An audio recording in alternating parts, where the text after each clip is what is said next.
Boa noite a todos. Conforme havíamos já conversado anteriormente, temos uma proposta de incentivar, de reativar, de aumentar, né, os nossos encontros com os pais, sempre com o intuito de uma formação, de mostrar um pouquinho algumas situações que nos preocupam e que nos interessam. Esta é a segunda que estamos realizando neste ano, e com uma alegria imensa nós vamos contar com a participação de um ex-aluno nosso, hoje médico na cidade de Mauá, o Frei Diane, tão querido, estava dizendo há pouco que 9, 10 anos que ele saiu do Monsenhor, mas o Monsenhor é a nossa casa, Frei Diane. E ficamos muito felizes quando você aceitou prontamente o nosso convite para vir conversar com os pais de um assunto que hoje é o assunto do momento, mudança de estação, mudança de tempo, e as questões respiratórias aparecem. Muito obrigada. Um agradecimento grande aos pais que estão nos ouvindo, ao Renato e à Fran, que são os organizadores desse evento, viu? Que ele seja bem proveitoso, divulguem aqueles que não estão nos assistindo, e com certeza teremos outros ao longo desse ano. Obrigada a todos. Olá, muito boa noite. Que bom, né, ter vocês aqui para mais um encontro de pais, né? Esse momento é um momento que nós estamos proporcionando para vocês, um momento de aprendizado, de reflexão sobre assuntos importantíssimos, né? E hoje contamos aí com o Henrique Frediani, nosso ex-aluno, né, para esse momento importante de troca, né, trazendo um pouquinho aí sobre a questão dos vírus, né, o porquê que acontece, por que nessa época do ano esses vírus acabam se acentuando, né, as crianças acabam ficando mais gripadas nessa época do ano, então ele vai abordar todos esses temas aí com vocês, esses temas que são importantes, e muitas vezes nós não compreendemos o porquê, né, mas aí tem sim uma justificativa, tem um porquê, né, atrás de todo esse processo.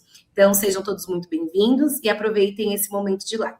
Frediani, seja bem-vindo, e agora com você. Boa noite, pessoal. Meu nome é Henrique Frediani, eu sou ex-aluno do Colégio Monsenhor, fiz aí minha jornada de 2005 até 2015 pelo colégio, onde aprendi bastante, e posteriormente o colégio também, né, com uma ótima influência, me levou ao caminho do vestibular e prestei para medicina. Me formei em 2024 pela Faculdade de Medicina de Marília, uma das instituições de ensino público aqui no nosso estado. E é um prazer inenarrável estar aqui de volta, agora de uma outra perspectiva, talvez de um lugar que eu sempre sonhei lá atrás, e agora consigo voltar e continuar contribuindo de alguma forma com o colégio, com a nossa comunidade, porque eu me considero parte, né, não só como ex-aluno, parte da comunidade do Monsenhor, mas como toda a comunidade de Mauá, que foi o lugar onde eu morei boa parte da minha vida. Só dando uma introdução também à minha vida profissional, né? Atualmente eu trabalho com auditoria médica, numa parte de gestão das enfermarias de um convênio, e eu trabalho com a região norte, então é um assunto com que eu me familiarizei durante esses primeiros meses do ano, porque realmente as síndromes respiratórias vieram com tudo, causaram muitas internações, infelizmente alguns desfechos não tão favoráveis, alguns desfechos mais tristes, e ter a oportunidade de conversar um pouquinho com todos vocês e deixar um pouco de orientação, de conhecimento aqui, é uma oportunidade também da gente aprender com aqueles casos mais graves para que não se repitam e que consigamos também diminuir os casos aí nos próximos meses, que tendem a aumentar também. Queria deixar o espaço aberto para esclarecer qualquer tipo de dúvida. Eu estou no meu ambiente de trabalho aqui, então, eventualmente, pode ser que tenha alguma intercorrência, e já peço desculpas antecipadamente, mas a gente vai contornando, é importante a gente conseguir cumprir aí com maestria nosso propósito.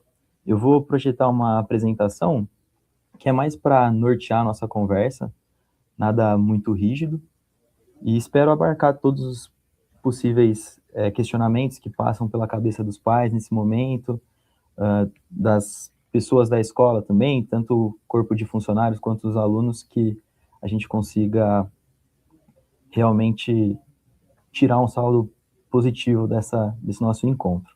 Só um minutinho que eu vou apresentar.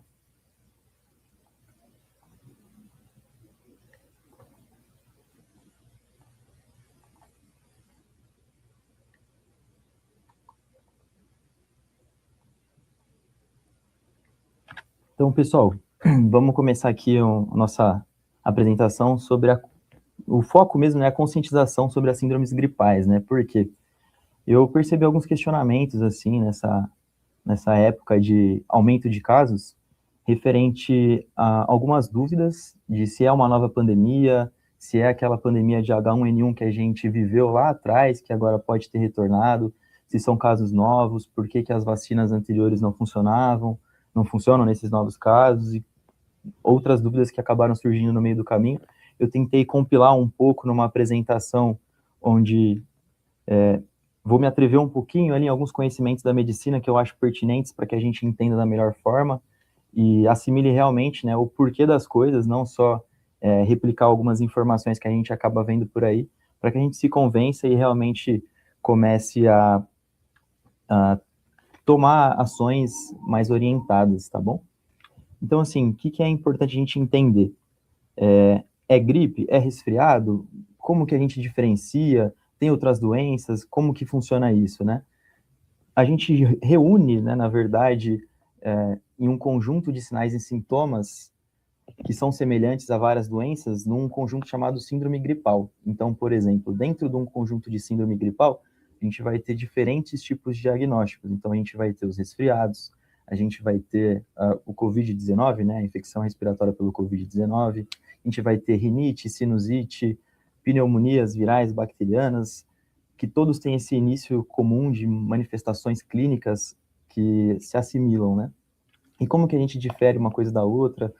Quais são os sintomas? Isso a gente vai vendo ao longo da aula, tá bom? Mas o que define a síndrome gripal realmente? Então, a gente tem que ter, pelo menos, algumas características, que seria, então, um sintoma norteador, que é a febre de início súbito, então, assim, sem uma outra causa explicável para essa febre, acompanhada de um sintoma respiratório. Então, aí a gente pode ter um leque de sintomas, né? Tosse, dor de garganta, nariz escorrendo, falta de ar. Mas também, junto com isso, então, vamos reunindo as informações, né? Febre, um sintoma respiratório, um sintoma sistêmico também. O que seria isso? Dor de cabeça, dor no corpo, dor nas articulações, aquele rebaixamento, sabe? Aquela sensação de corpo cansado que a gente costuma sentir quando a gente está com esses sintomas juntos ali, né? E, claro, como eu falei, né? A gente tem diversos tipos de agentes que podem causar, mas, de maneira geral, a gente considera que o início é bem similar a várias doenças, tá bom? E a gente pensa, então, né, na síndrome gripal, numa duração ali máxima de 10 dias. Claro, cada doença com a sua especificidade, mas passando disso a gente tem que pensar em outros diagnósticos, a gente tem que olhar um pouco mais atentamente, procurar orientação, tá bom? Dentre os agentes, né, quais são? Os nomes são mais difíceis, talvez eles não digam muito para algumas pessoas, mas acho importante a gente saber, principalmente em relação a alguns carinhas aqui que são mais famosos, né? Então, a influenza, que hoje é o principal agente no Brasil, que tem mais causado surtos, que causa maior parte dos casos graves, tá? Das infecções respiratórias virais, mas também tem alguns outros interessantes aqui que a gente não pode esquecer, principalmente o Covid-19, né? Tendo em vista que a gente acaba de vir de uma pandemia nos últimos anos, o vírus sincial respiratório, que pode ser mais comum aos ouvidos das mães, principalmente aquelas com filhos pequenos, né? Porque ele é bem comum na primeira infância e também nos idosos. Então, são populações de risco que a gente precisa ter bastante atenção. Então, é interessante também a gente identificar, saber como que a gente pode se prevenir desse tipo de infecção. E outros vírus que aí são outras manifestações um pouco mais incomuns, que a gente nem faz rastreio na população, porque eles tendem a ser de um desfecho mais tranquilo, né? Que são, no caso aqui, os rinovírus e adenovírus. Bom, o que é importante a gente saber numa síndrome gripal? No geral, são infecções que a gente delimita como autolimitadas. O que isso significa? Em boa parte dos casos, então a gente tem o quê? Um curso que começa e a própria imunidade da pessoa tende a resolver com essa infecção tende a resolver o quadro sem nenhum outro desfecho de hospitalização ou agravamento da doença, tá bom? De via de regra, a gente tem esse tipo de apresentação. No entanto, também podemos ter complicações graves. E aí podemos ter pneumonia, tanto infecções virais quanto pneumonias bacterianas associadas, outros tipos de infecções respiratórias, um pouco mais grave, né? Então, coqueluche é comum que a gente, não tão comum, né? Mas é uma das associações possíveis. Outros quadros também de descompensação de doenças prévias. Então, aquela pessoa que tem asma pode ser um agravante, né, ao quadro prévio que a pessoa já tem, distúrbios outros pulmonares, muito associado a tabagismo e outras populações, enfim. E também podem ocasionar internações, alto número de internações e óbitos, tá bom? Infelizmente, são complicações que a gente não pode desconsiderar. Bom, o que é interessante a gente saber aqui, já vou pincelar e depois ao longo da aula a gente vai retomando alguns conceitos, né? Os vírus respiratórios, eles são altamente transmissíveis. E quais são os meios, né, que a gente transmite já para começar essa conversa? Gotículas respiratórias, aerossóis e o contato direto ou indireto com algumas superfícies contaminadas. Vou diferenciar um pouco cada uma lá para frente. Isso vai ser muito importante para as maneiras com que vamos prevenir as infecções virais, mas é interessante a gente já entender o porquê que eles são tão transmissíveis, né? Porque é muito fácil, o tempo inteiro estamos aglomerados, estamos em contato com outras pessoas, e isso acaba sendo um fator que propicia essa disseminação das infecções virais, tá bom? Mas eu queria dar um pouco mais de destaque à influenza, porque realmente é o protagonista dessa onda de casos que temos, tá? Então, me referi como onda, percebam, não como epidemia ou pandemia, né, que são termos que ficaram um pouco mais comuns aí nos últimos anos. Isso é um conceito, a gente não tem ainda uma disseminação suficiente para considerar uma epidemia, só um aumento do número de casos, e realmente esse aumento é bem pronunciado, a gente vai conversar quais são os vírus que estão mais circulando, mas basicamente vamos tentar entender um pouquinho da fisiopatologia das doenças ali, da estrutura dos vírus, para a gente entender o que é cada coisa, porque influenza não é só H1N1, porque tem outros vírus, tá bom? Basicamente, o que é um vírus, né? É um debate polêmico ali dentro da medicina, se é um ser vivo, se não é um ser vivo, mas boa parte dos pesquisadores tratam como seres não vivos, tá bom? Apenas materiais genéticos que usam das células dos hospedeiros, no caso a gente, né, para se replicarem, infestarem, se reproduzirem, né, de maneira geral, assim, vamos dizer. E por que é importante a gente entender essa estrutura? Porque o vírus da influenza, ele é um vírus composto de material genético dividido em 8 partes. Isso faz com que seja muito fácil de que esse vírus vá se mudando, né, vá sofrendo transformações no nosso próprio corpo, nas populações, e ganhando grande variabilidade genética, surgindo subtipos e fazendo com que a gente tenha que atualizar a vacina praticamente todos os anos, tá bom? O que é importante, né? O que é o H, o que é o N? São, da nomenclatura, né? São estruturas que correspondem à estrutura viral. Então, a gente tem duas proteínas que se ligam aqui na cápsula do vírus, tá bom? E cada uma tem um nome, né? A gente considera a hemaglutinina, então, e a neuraminidase. E o que acontece? Uma a gente considera como chave, a outra como tesoura, de uma maneira leiga, tá? Só para entender mais ou menos como que funciona. Então, o que acontece? Temos diversos tipos de uma e diversos tipos da outra. E cada vírus, quando a gente passa a estudar detalhadamente a sua estrutura, vai originar um nome sequenciado que a gente tem das infecções. Então, por exemplo, H1N1, a gente sabe que vai ser a hemaglutinina do tipo 1 e a neuraminidase do tipo 1 também. Então, H2N3, H3N2, H5N6, são as diversas variações dessas proteínas e cada uma vai causar um subtipo de vírus, e esse subtipo, assim, a sua repercussão na comunidade é individual, determinado por alguns outros conceitos também, que podem surgir epidemias, que podem surgir aumentos de casos, mas basicamente é isso. Tá certo. E quantos tipos de influenza a gente tem? A gente tem de tipos de A até D, mas os mais comuns, que inclusive a vacina cobre, são dos tipos A e do tipo B, tá certo? Atualmente, quais são os que a gente mais tem em circulação no Brasil? A gente tem o subtipo H1N1, tá bom? Que é uma influenza A, e o subtipo H3N2, também influenza A.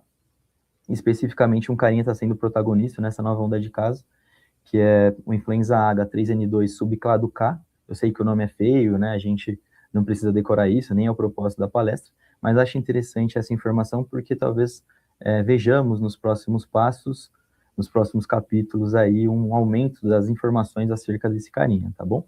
A nossa vacina também cobre o influenza do tipo B, na variante Vitória, que é a mais comum, mas de maneira geral, as do tipo A são de infecções que acabam repercutindo em sintomas um pouco mais fortes, tá bom? Trouxe aqui alguns dados para mostrar da onde eu estou tirando essas coisas. Realmente é uma infecção que é grave, não é? A epidemia não é, que a gente já tinha conversado. Então, basicamente, o órgão que regula tudo isso é a Fiocruz. A Fiocruz, ela lança um boletim chamado Infogripe, praticamente semanal, que notifica o parâmetro, né, das infecções no Brasil, pelo Brasil afora. E então eu trouxe dados aqui de abril de 2026, onde a gente percebeu o aumento de casos de influenza e também aumento de casos de síndromes respiratórias agudas graves, então que são uma possível repercussão mais grave, né, das infecções gripais de uma maneira geral. Então, assim, só para vocês terem noção, já são mais de 38 mil casos pelo Brasil, sendo desses 16 mil casos confirmados, porque assim, a gente sabe que boa parte dos casos também não são confirmados, e realmente nem é o propósito, né, rastrear a população inteira.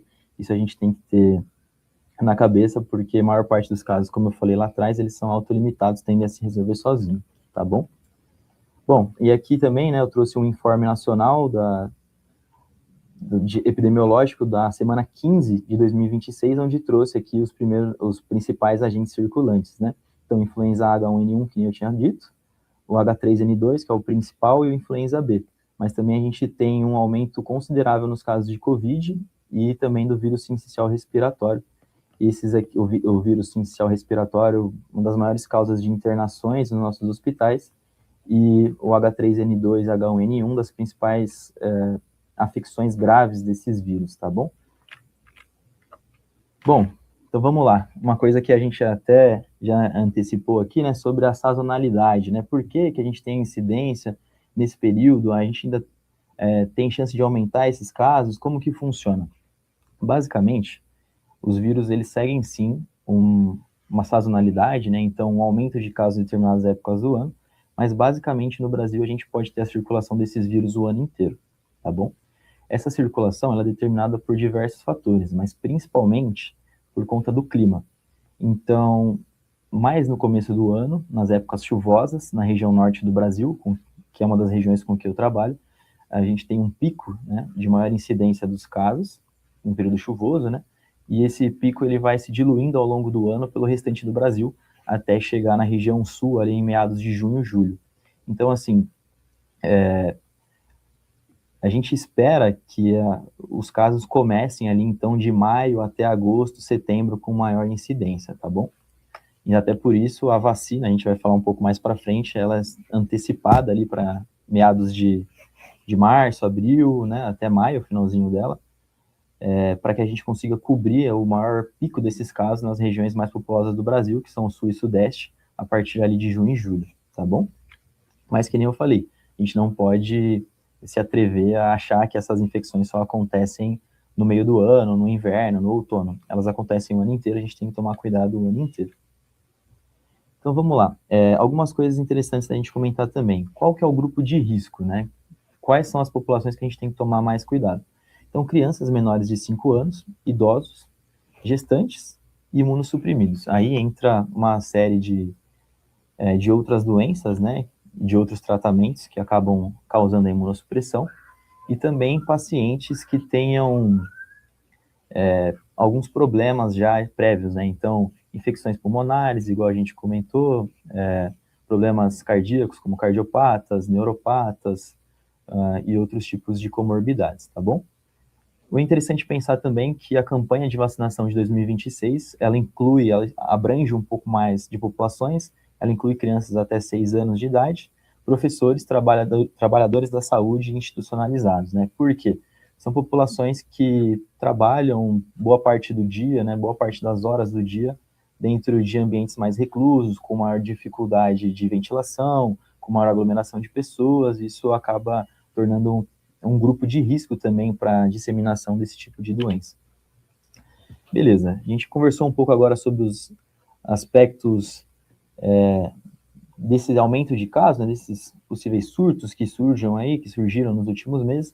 Agora a gente vai tentar diferenciar um pouco cada quadro, quais são os sintomas mais típicos, o que pode aparecer, mesmo que não seja tão comum, como que a gente vai lidar com esses sintomas, eu afasto minha criança da escola, eu mando ela para a escola mesmo assim, que medidas que eu tomo, a gente vai conversar disso a partir de agora. Só um minutinho. Perdão. Bom, sintomas mais típicos agora da influenza. A influenza, ela tem uma característica de serem sintomas mais proeminentes. O que significa isso? São sintomas mais fortes, a gente vai ter uma febre súbita, geralmente alta, então pode bater ali na casa dos 38, que vai ser acompanhada, lembra como eu falei, de sintomas sistêmicos e sintomas respiratórios. Então, a influenza tem uma especificidade de que os sintomas sistêmicos, eles são mais proeminentes. O que isso significa? Você vai sentir aquela sensação ruim de dor no corpo, aquele cansaço, peso nos ombros, aquela dor na lombar, mais até do que os sintomas respiratórios, como tosse seca, dor de garganta, nariz escorrendo, falta de ar, tá bom? Claro, aí a gente tem que pensar um pouco também nas crianças mais novinhas, né, que tem o sistema imune menos respaldado, né, assim vamos dizer, que podem apresentar manifestações um pouco mais incomuns, como vômitos, diarreia, irritabilidade, recusa alimentar.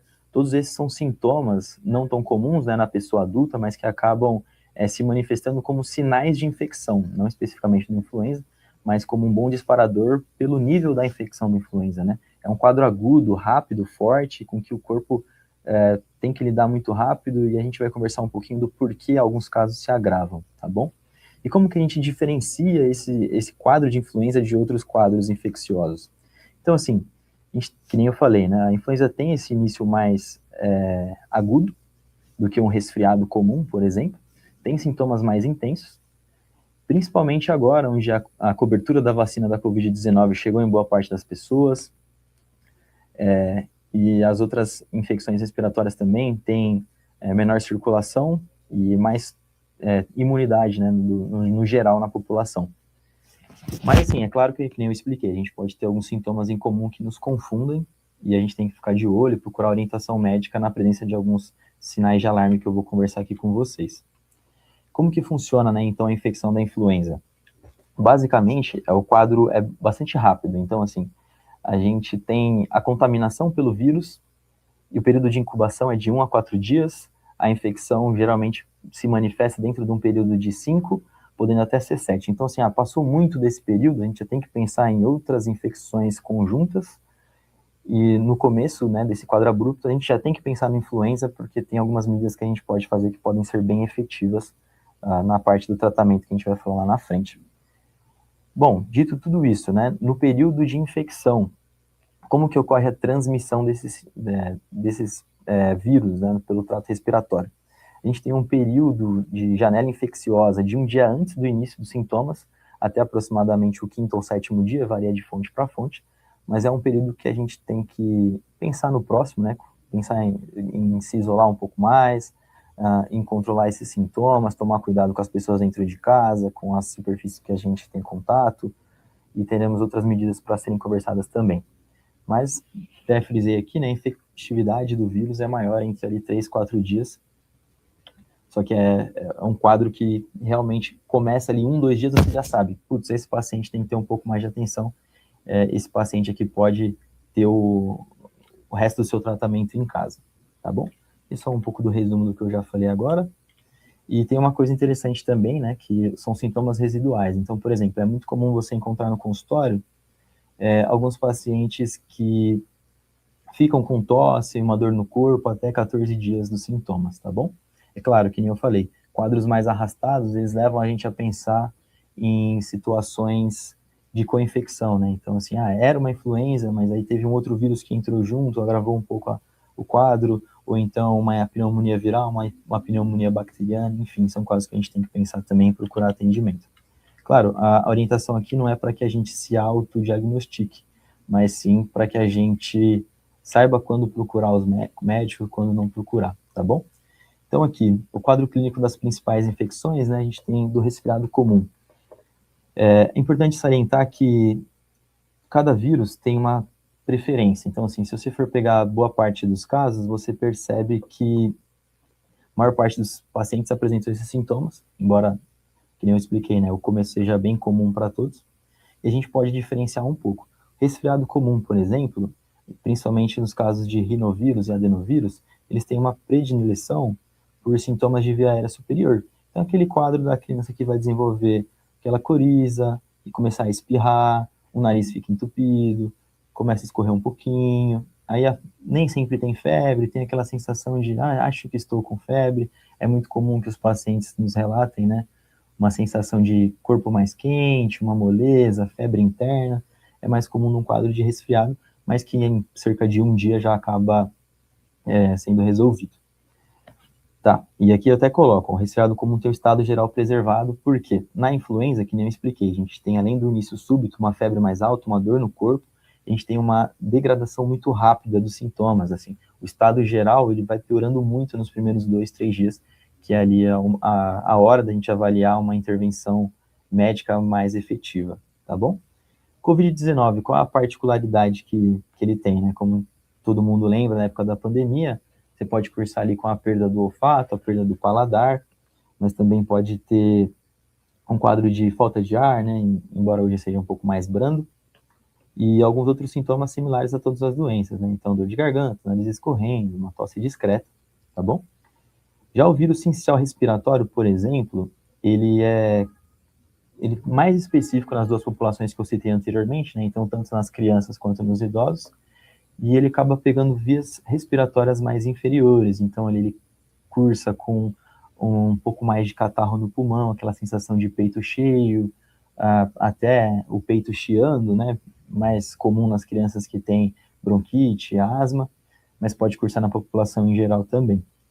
E a pneumonia bacteriana já é um quadro um pouco diferente, é um quadro mais arrastado, que a gente pensa ali depois de 7 dias, de febre que oscila, que pode melhorar e depois vir a piorar depois de 7 a 10 dias, pode vir acompanhado de secreção purulenta, então aquele catarro mais amarelo esverdeado. Você percebe também a diminuição da saturação periférica, né? Então quando você coloca o oxímetro no dedo, você percebe ali que a oxigenação do sangue já não está tão boa, pode ter uma dor no peito associada, bem localizada em alguma região do peito, né, do lado direito ou esquerdo. E basicamente são essas as diferenças que a gente tem entre uma e outra, tá certo?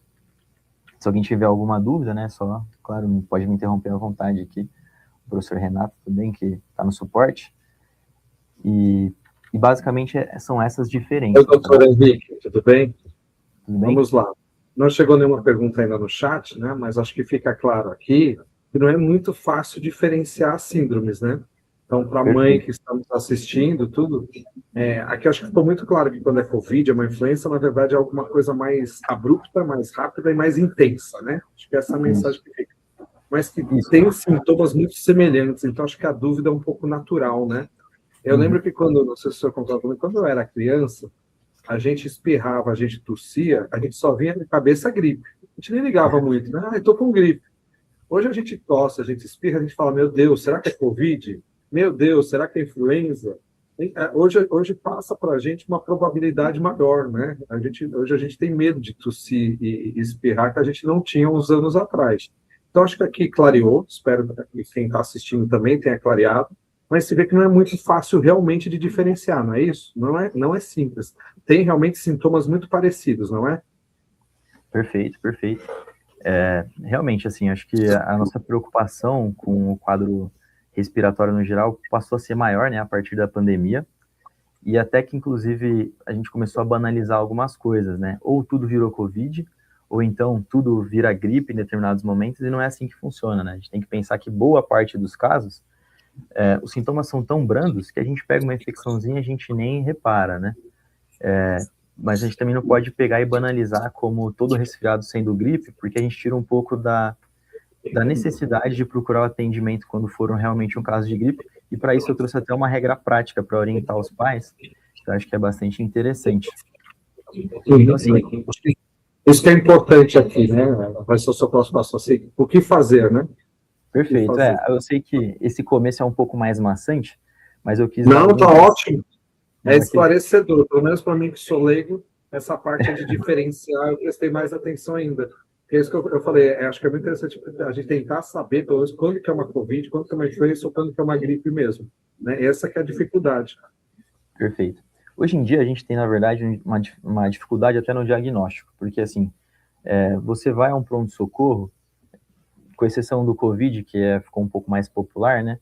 A gente não tem o hábito de testar para influenza e testar para VSR, por exemplo, que são as duas infecções mais que tem maior circulação, né, junto ao Covid. Então, assim, muitas vezes a regra é muito mais prática da gente entender, né, os sinais de que esse caso pode não evoluir tão bem, esse caso aqui eu posso manter em casa com medidas mais sintomáticas, e do que, assim, propriamente dito um diagnóstico. Não, olha, realmente, porque eu tô com a febre de 37,5, isso aqui é influenza, ou porque meu nariz escorreu, então isso aqui é só um resfriadinho. Isso, não, mesmo na medicina, a gente não se importa tanto com essa diferenciação, a gente se importa mais com o manejo desses casos, né? E isso pensando em lógica de sistema de saúde mesmo, de fluxos de atendimento, que é o que a gente vai tentar deixar um pouco mais delineado agora. Então, por exemplo, quais são os casos que merecem mais atenção, quais são os casos que eu consigo manter em casa, né? Vou tentar fazer com que cada um visualize ou a si mesmo, ou ao filho, a filha, ou o idoso que tem em casa, né? Então, assim, pensando mais no contexto da escola, né, que seriam as crianças. Como que eu sei que o meu filho consegue manter aquele quadro ali em casa, que eu consigo segurar um pouco de ir no pronto-socorro? Porque acho que isso é até importante salientar, né? Ir para o pronto-socorro, ele não é isento de risco, né? Você está expondo ali a sua criança, você está se expondo a outras infecções que pairam ali no sistema de saúde. Então, assim, vamos tentar delinear bem os casos que são interessantes a gente ir e os casos que a gente consegue ter um manejo em casa. Então, assim, você ouviu sua criança, ela está ativa, ela está hidratada, ela está conseguindo comer tranquilo, beleza, ela pode ter diminuído um pouco ali o apetite alimentar, mas aceita tanto o café da manhã, quanto o almoço, quanto o jantar. Isso é um bom preditor para a gente de que o caso vai evoluir bem. Então, assim, pode ter um pouco mais de tosse, é verdade, pode ter um nariz mais obstruído, ter um pouco mais de dificuldade ali por conta disso, mas você consegue ver que você está conseguindo controlar os sintomas com uma lavagem nasal, você está conseguindo controlar aquela sensação de febre. Então, assim, minha criança não está com febre, está ali com os 37,2, 37,3, 37,5, você dá um paracetamol, um dipirona, a temperatura baixa, a criança fica bem. Isso são sinais de que a infecção tende a evoluir bem, a gente não precisa ter uma gravidade, né? Claro, é sempre de reobservação constante. E quando que eu procuro atendimento, assim, no mesmo dia? Então, por exemplo, aquela criança que estava bem, que estava aceitando alimento, que estava com uma febre controlável, começa a ter uma febre persistente. Então, começou ali, 37,5, 37,8. Aí você tira a roupa, leva a criança para tomar um banho um pouco mais gelado, você coloca compressas frias pelo corpo, faz a medicação, 37,8, 38. Aí, nossa analgesia não está funcionando, nosso antitérmico não está funcionando. Aí você percebe que aquela criança que estava pulando no sofá, agora não está nem querendo sair da cama. Isso já é um sinal de que a gente pode ter uma evolução desses casos. De repente, de tanto tossir, começou a vomitar, aí vomitou de novo, aí você começa a observar a criança, o olho está um pouco mais fundo, a pele já está um pouco mais ressecada, ou às vezes até pegajosa, já são sinais de que talvez ela precise ir para o pronto-socorro para a gente avaliar melhor como que está essa infecção, se eu já consigo fazer algum tipo de tratamento, como que eu posso conduzir esse tipo de caso. E quando que eu devo correr imediatamente para o pronto-socorro? Então, agora, progredindo ainda nesse nível de sintomas, né? Aquela criança que estava com a febre persistente, ela já ficou bem mais rebaixadinha, ela está em casa, está falando menos, está ficando um pouco mais dormindo, sonolenta. começou a ter um pouco mais de dificuldade para respirar, então você percebe em algumas regiões do corpo, né, ou entre as costelas, a pele ficando um pouco mais afundada a cada respiração, aqui na fúrcula external ficando um pouco mais afundada na respiração, aí você percebe também que a boquinha ficou um pouco mais arroxeada, as pontas dos dedos podem estar um pouco mais arroxeadas, começou a ficar um pouco mais confusa, a febre não cessa por nada, começou a fazer febre de 38,3, 4, 5, 39, opa, isso daí é sinal de alarme pra gente, tá bom? Então, assim, devemos procurar atendimento o quanto antes, por quê? Porque você hidrata a criança, você faz uma medicação sintomática na hora e você tem profissionais ali capazes de avaliar se aquele caso tem um desfecho mais autolimitado ou então que ele requer um pouco mais de atenção e medidas intra-hospitalares. Acho que essa é a base assim, que eu queria passar de maneira geral do quadro clínico das crianças. E aí tem recomendações um pouco mais específicas também de até isolamento, né? Então, assim, quando que é a hora de eu talvez tirar aquela criança do meio social, né? Então, com toda a perdão do mundo, professor Renato, não estou incentivando mães a faltarem na escola, não. As criancinhas podem ir sim, mas a gente tem que tomar cuidado com alguns casos. E quando são esses casos, né? Então, quando a criança está febril, então você mediu a temperatura ali, está na casa dos 37,5, 37,8, ela não tem se sentido muito bem, está com aquele sintoma respiratório, então é hora da gente pegar, talvez afastar a criança. Doutor, desculpa interromper, mas acho que é importante bate-papo. Essa frase que o senhor falou é muito importante. Tem mães e pais super protetores que é assim, a criança espirrou, já não vem para a escola. Falta 3 dias, 4 dias. Tem que ser assim ou não é necessário isso? Espirrou, já não vem para a escola. Não é necessário, é isso? Isso, ó, vamos lembrar então, acho que é até interessante, né, da gente voltar lá. O que é uma síndrome gripal, né? São o conjunto daqueles sintomas, né? Então, assim, vai ter um quadro febril ou subfebril, que a gente está comentando, pode ter um sintoma respiratório, mas vai ter que ter um sintoma sistêmico também, né? Então, aquela sensação de dor no corpo, dor nas articulações, sensação de cansaço. Aí é melhor deixar em casa mesmo.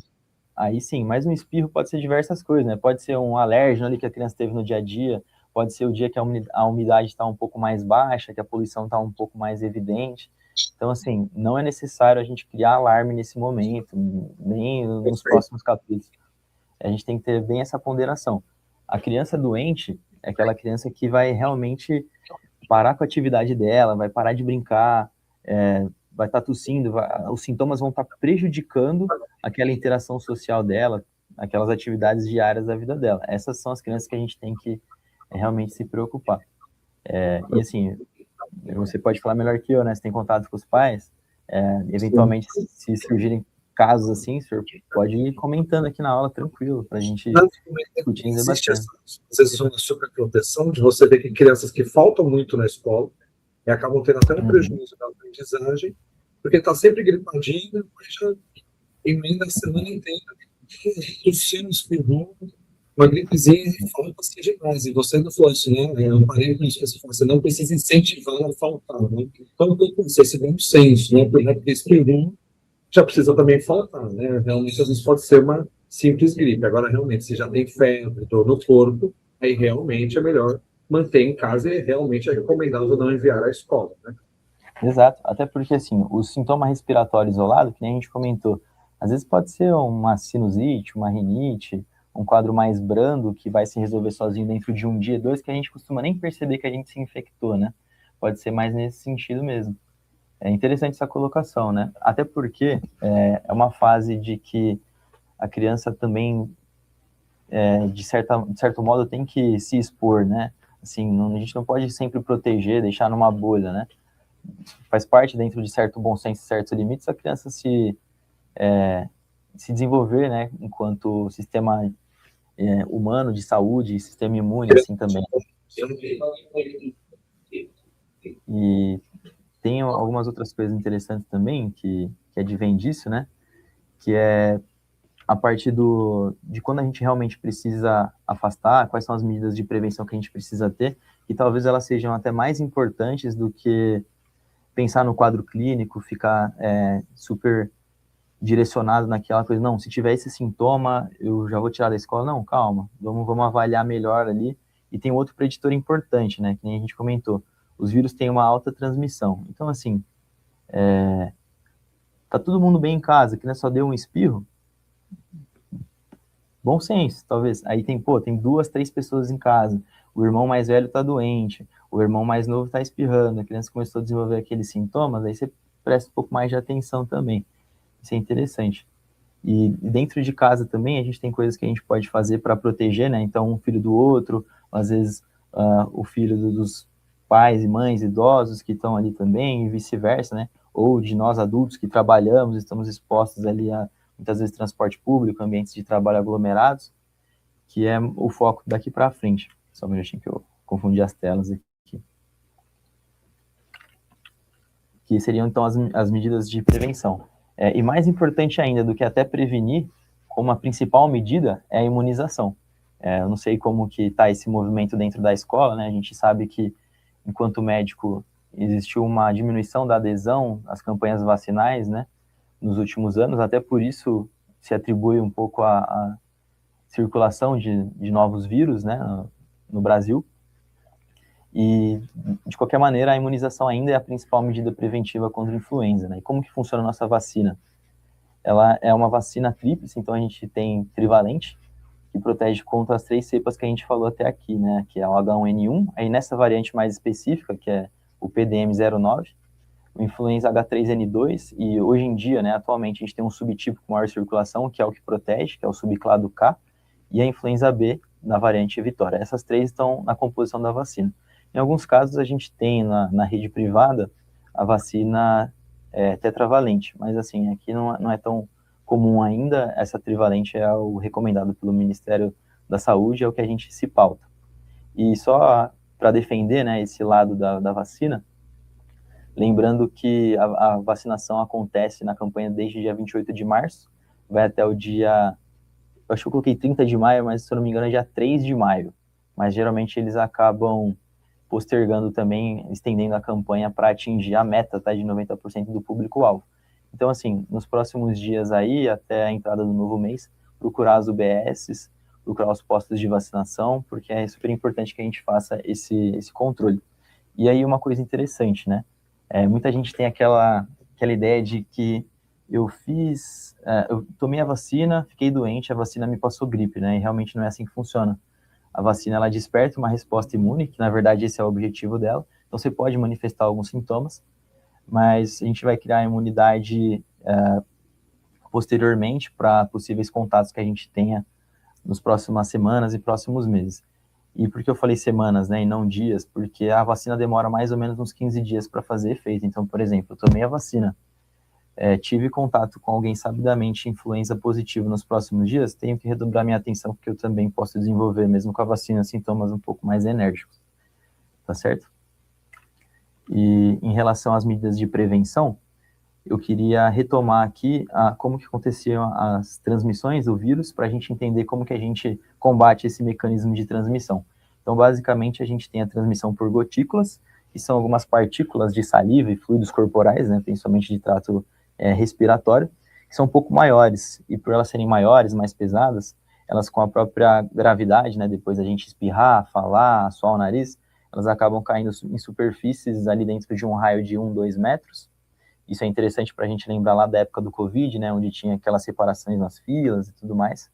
A gente também tem a transmissão por aerossóis, que são partículas menores, de curto alcance, que ficam pelo ar, elas não caem em superfícies, mas que têm um alto poder de transmissibilidade, só que tem um curto alcance, que isso é uma virtude aí que a gente pode usar, e tem uma ferramenta muito poderosa para combater isso também.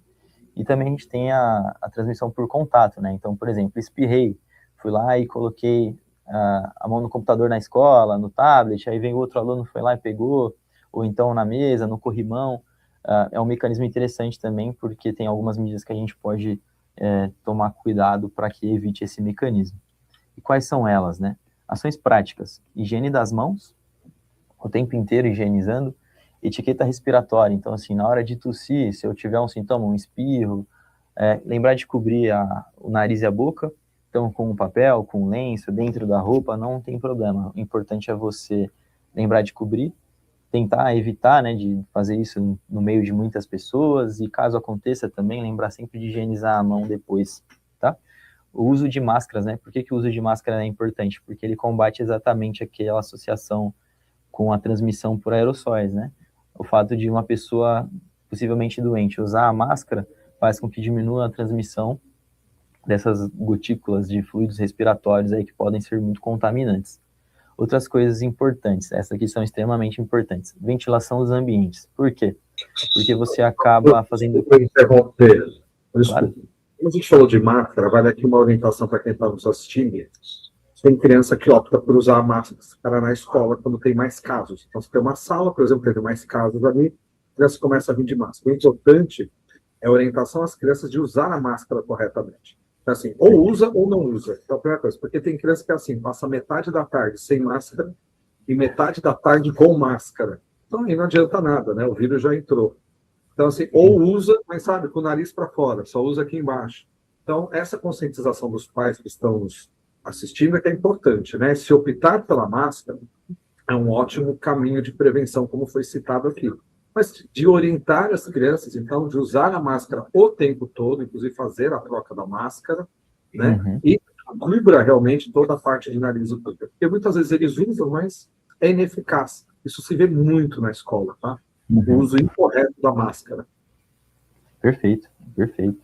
É igual salientando o que você disse, né? Lembrar, então, de cobrir tanto o nariz quanto a boca, né? Não adianta também usar só na parte da boca, porque não faz sentido, o nariz também é altamente transmissor. Lembrando também, acho que foi interessante a sua colocação, de que as medidas são individualizadas, né? Então, por exemplo, até em conversa com o professor Renato em outros momentos, né? A gente teve orientações no colégio, né? Dos órgãos de Mauá quanto a essas orientações de prevenção, e cada caso tem uma dinâmica, né? E cada caso vai ter uma medida mais interessante ou mais oportuna de se fazer, e o importante é a gente ter isso em mente para que a gente possa aplicar nos nossos contextos. Por quê, né? Porque realmente nem sempre é possível, né, fazer todas as medidas. Então, por exemplo, ventilação de ambientes mesmo é uma delas, assim, tem salas que são um pouco mais fechadas, então aí a gente tem que caprichar um pouco mais em outras medidas, né, como higienização das mãos, ou, por exemplo, distanciamento social, né, muitas vezes é difícil, né, em alguns momentos das nossas vidas, né, não só dentro da escola, mas quanto fora delas, mas o importante é a gente tentar sempre atingir o máximo possível. Aí só retomando, então, a ventilação de ambientes é uma coisa muito interessante também, porque ela dissipa, né, os aerossóis, e acaba diminuindo o nível de contaminação daquelas partículas. Então, assim, na sua casa, dentro das salas de aula, quando possível, lembrar de abrir as janelas, deixar o vento entrar, isso é bem interessante e tem uma eficácia muito alta nos estudos. Assim como o distanciamento social e a limitação de aglomerações, né? Então, assim, esses pilares aqui, a gente teve um case de sucesso que foi durante a Covid-19, né?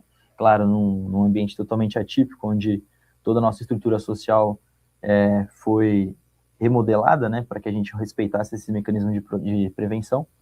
Mas é interessante que durante a pandemia de Covid-19 a gente teve uma diminuição dos casos de influenza exatamente pela aplicabilidade aplicação, né, perdão, dessas medidas de prevenção. Então, assim, realmente são muito importantes, funcionam até mais do que tratamento, muitas vezes. E aí tem também a questão de isolar quando estiver doente, né, então, assim, se a pessoa tem um teste de influenza positivo, tanto a influenza A ou influenza B, a gente deve afastar essa criança, essa pessoa de 5 a 7 dias do convívio social, mas o maior preditor mesmo para a gente é a melhora sintomática, né? Então, assim, se sua febre, 3, 4 dias, já resolveu os sintomas respiratórios, essa pessoa já pode voltar a frequentar os circuitos sociais, porque é o período de maior infecção dos vírus. Tem alguma dúvida, professor? Quer comentar mais alguma coisa das medidas da escola? Henrique, não, na verdade, acho que o comentário que eu queria fazer é da máscara. Nessa parte, para a gente é um pouco mais complicado, porque a gente nem consegue fazer distanciamento social, né, dentro da escola, o contato das crianças é muito intenso. Então, acho que o que vale aqui para o que foi passado de prevenção é realmente a vacinação, né, a higienização constante das mãos, em casos onde a gente tem uma contaminação maior, o uso de máscaras corretamente. Acho que, pelo que foi falado aqui, acredito que o caminho é esse, se o senhor concorda, né? Concordo, não, com certeza. E só a gente está chegando aqui ao fim da apresentação, né? tem algumas coisas que eu queria falar, né, sobre tratamento mesmo, que a gente acabou pincelando ao longo da aula, da palestra, perdão, e que são interessantes a gente comentar agora, lembrando que não é uma orientação formal, né, eu não estou atendendo um paciente e recomendando um tratamento. Claro que o tratamento seguindo aquele nosso fluxo, né? Percebeu que a criança apresenta sinais de gravidade, percebeu que a criança apresenta sinais de alarme, significa que a gente deve procurar orientação médica. E o quanto antes é importante, porque se tratando da influenza em específico, a gente tem algumas linhas medicamentosas aí que acabam ajudando. Aqui no Brasil a gente tem um antiviral, que chama o Zetalmivir, e o que é interessante, né? A ação dele é naquelas proteínas que a gente comentou lá atrás, que são de adesão na célula do hospedeiro. Então, assim, é na hora que ele adere na célula do hospedeiro, então vai ter uma maior eficácia nas primeiras 48 horas. Então, claro, vários médicos, vários guidelines da medicina apontam para o uso desses medicamentos posterior a esse período que apresenta certo benefício, mas é principalmente no início precoce. Por quê? Passou esses 2, 3 dias, a tendência é realmente o corpo lidar com essa infecção, a infecção diminuindo de intensidade, a gente fazer sempre as medidas de suporte, que é se hidratar bastante, comer bem, repouso, dormir bem também, e principalmente fazer lavagem nasal, que é um dos maiores pilares aí das doenças respiratórias. Então, assim, todo dia adquirir o hábito diário de lavar o nariz ali antes de sair de casa, sempre que possível lubrificar também, usar um sorinho. Isso é importante e vai acabar reduzindo os sintomas.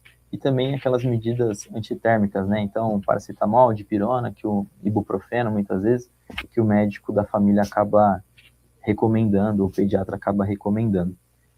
Aqui eu quis falar um pouco sobre isso também, para a gente... Porque antibiótico não funciona na influenza, né? Antibiótico, ele tem um mecanismo de ação dentro ali da parede de algumas bactérias, dentro de algumas organelas que tem dentro das bactérias, ao contrário do vírus, né, que não tem essa estrutura, por isso que não funciona.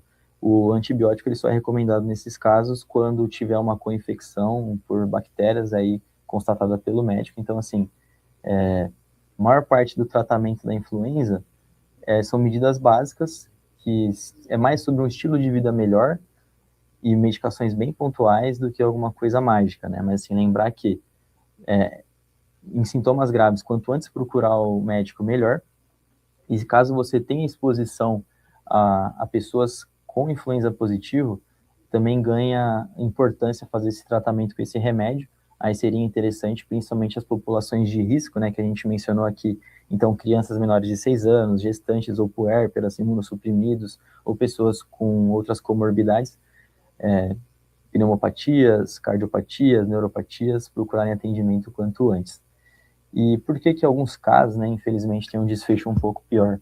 Porque a gente também não pode subestimar, né, um vírus como influenza, porque eventualmente ele pode causar uma resposta inflamatória bem exacerbada, né, bem forte, vai causar uma tempestade de citocinas, que a gente chama, que são moléculas inflamatórias dentro do nosso corpo. Isso pode acarretar ali destruição de algumas células do pulmão, intensificando os sintomas respiratórios, causando falta de ar e até levando a casos de insuficiência respiratória, que aí seriam os casos mais graves, dignos até de internação. Mas basicamente sobre tratamento da influenza é isso, quando a gente presta atenção em levar ao médico, quais são os casos mais graves, ficam mais ou menos em torno disso. Acho que não tem por que a gente se aprofundar tanto mais, porque é o que importa para a gente como população geral. Tem alguma dúvida, professor? Não, doutor Henrique, apareceu apenas uma pergunta no chat, na verdade replicada por 2 pessoas, perguntando onde o doutor atende. Então, gostou aqui da palestra, parece que algumas pessoas querem entrar em contato com o senhor, onde pode encontrá-lo, onde o senhor atende, fique à vontade. Não, obrigado. Bom, então, atualmente, na verdade, eu não estou atendendo nenhum consultório, eu estou trabalhando nessa parte de gestão, e eu trabalho não só nessa parte de gestão de enfermarias, né, como eu falei, como eu atendo também eu trabalho num time de futebol. Minha vida está um pouco maluca agora, mas sempre que quiserem contato, a gente pode fazer outras modalidades de consulta, pode me procurar pelo e-mail mesmo, ou pelo Instagram, número de WhatsApp, eu deixo certinho para vocês. eu acho que eu não coloquei no slide aqui, mas o meu e-mail é Se quiser passar aqui, isso, fala o seu Instagram para as pessoas que quiserem adicionar, te procurar. Eu posso te passar no chat aqui do estúdio? Isso, pode passar. Eu atendi muito tempo aqui em Mauá, em algumas unidades. Eu atendi em alguns UPAs aqui de Mauá, atendi em alguns UPAs de Santo André, em alguns convênios também da região, e agora eu fiquei um pouco mais afastado. Então, talvez algumas pessoas podem até já ter passado comigo. Já atendi, inclusive, ex-alunos do Monsenhor. Gente, então é isso. Se alguém tiver alguma pergunta, fique à vontade de se manifestar no chat. Senão nós vamos encerrar por aqui. Eu acho que foi uma palestra esclarecedora, né, para os pais, para todos os alunos e a comunidade escolar que está acompanhando. Eu agradeço a todos que assistiram essa live até esse horário. Muito obrigado pelo carinho, pela parceria com os projetos da escola. Como a dona Vera falou no começo, esse foi o nosso segundo encontro de pais. Nós realizamos o primeiro encontro de pais, Henrique, no mês passado, que foi sobre a plataforma SaaS, ensinando os pais a mexerem nas ferramentas da plataforma SaaS. Então, mês passado a gente fez o primeiro encontro de pais, e esse é o nosso segundo encontro de pais. Então, fica aqui o convite para toda a comunidade escolar de sempre participar desse encontro de pais, porque isso reforça a parceria entre escola e família, o que é muito importante. Esses encontros de pais, eles sempre trazem temas relevantes, temas importantes que estão acontecendo no momento para a comunidade escolar, tá bom? Então, obrigado a todos que acompanharam, espero que tenha sido uma palestra esclarecedora, e foi. Agradeço aqui o Dr. Henrique Frediani, para quem não viu no começo a apresentação da dona Vera, além de médico, foi aluno do Colégio Monsenhor, então é sempre um prazer receber o retorno aí dos ex-alunos, isso é prazeroso sempre para uma escola, para um professor, ver um ex-aluno bem-sucedido. Então, Henrique, parabéns aí pela sua carreira, muito obrigado por ter aceito esse convite prontamente, né? Quando a gente pediu para o Henrique, prontamente ele topou fazer essa live. Então, Henrique, parabéns. Em nome de toda a comunidade escolar, muito obrigado por ter participado dessa live, tá bom? Eu só queria fazer uma consideração aqui também. Assim, queria prestar primeiro o meu luto, né, ao caso da nossa aluna, né? Você pode me confirmar o nome, né? A Isabela, foi que Isso. Acabou falecendo, né? Queria prestar meus sentimentos a toda a família, né? Aos amigos, à comunidade do Monsenhor. E atendi prontamente porque foi um caso que mobilizou, né? Tanto a mim quanto meus pais, nossa comunidade inteira aqui em Mauá. E que a gente consiga tirar lições proveitosas e positivas para que outros casos não acabem acontecendo aqui. Só queria prestar essa minha homenagem. E agradecer especialmente o senhor, o professor Renato, a dona Vera, o Andrei também, né, que nos ajudou bastante ficando nos bastidores, e me colocar sempre à disposição aí, tanto do colégio quanto dos pais e alunos que precisarem, e agradecer novamente por todo o apoio aí nessa jornada. Se hoje estou aqui, devo muito a tudo que eu vivi aí dentro, e espero que outras pessoas também sigam esse caminho, e que a gente possa formar cada vez mais médicos, especialmente médicos comprometidos e competentes aí, que ajudem a nossa comunidade. O doutor Henrique, finalmente apareceu uma pergunta no chat: depois de quantos dias de um quadro de gripe a pessoa pode tomar vacina? Apareceu essa pergunta agora. Certo. Bom, por recomendação, o Ministério da Saúde orienta 30 dias, tá certo? É claro que depende muito de caso para caso, assim, e das oportunidades, tá? Mas isso é o que a gente acaba preconizando. Então, depois de 30 dias, tá certo? Mas na prática, assim, se a pessoa tiver a oportunidade, pode perguntar até antes ali da vacinação para o pessoal da equipe, que eles acabam auxiliando bem também. Perfeito. Então é isso. Doutor Henrique, obrigado.